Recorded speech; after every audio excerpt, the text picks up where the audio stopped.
తెలుగు కొత్త సంవత్సరం ఉగాది రోజున ఓ వింత కేసు పోలీస్ స్టేషన్కు వచ్చింది. తాను కొనుగోలు చేసిన మటన్ ఉడకలేదని, అందువల్ల దుకాణం యజమానిపై కేసు పెట్టాలంటూ ఓ వ్యక్తి పోలీస్ స్టేషన్కు వచ్చి హల్చల్ చేశాడు. పేరు సాదాల హాజీ. ఈ ఘటన అనంతపురం జిల్లాలోని తాడిపత్రిలో ఈ సంఘటన చోటు చేసుకుంది.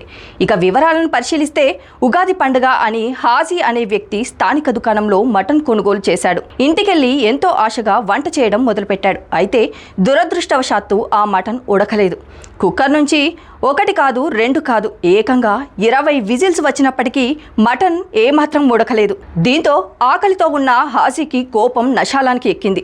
ఆ వెంటనే గ్యాస్ ఆపేసి ఆ వేడివేడి కుక్కర్ని తీసుకొని నేరుగా పోలీస్ స్టేషన్కి వెళ్ళాడు. సార్, ఇదిగో చూడండి, ఈ మటన్ ఎన్ని విజిల్స్ వేసినా ఉడకడం లేదు. అందువల్ల మటన్ కొనుగోలు చేసిన దుకాణం యజమానిపై కేసు పెట్టండి అంటూ గగ్గోలు పెట్టాడు. అతని మాటలకు పోలీసులు నవ్వాలో ఏడవాలో తెలియక తలలు పట్టుకున్నారు. వంటగది సమస్యను శాంతి భద్రత సమస్యగా మార్చిన హాజీకి నచ్చజెప్పి అక్కడి నుంచి సాగనంపారు.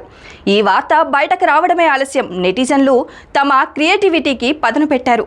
ఆ మటన్ ముక్క బహుశా జిమ్కెళ్ళి బాడీ బిల్డ్ చేస్తుందేమో, అందుకే అంత గట్టిగా ఉంది అంటూ కమెంట్స్ చేస్తున్నారు. ఇది మటన్ కేసు కాదు, కుక్కర్ పరువు పోయిందంటూ మరో నెటిజన్ ట్వీట్ చేశాడు. ఈ వీడియో కనుక మీకు నచ్చినట్లయితే please share, like and subscribe.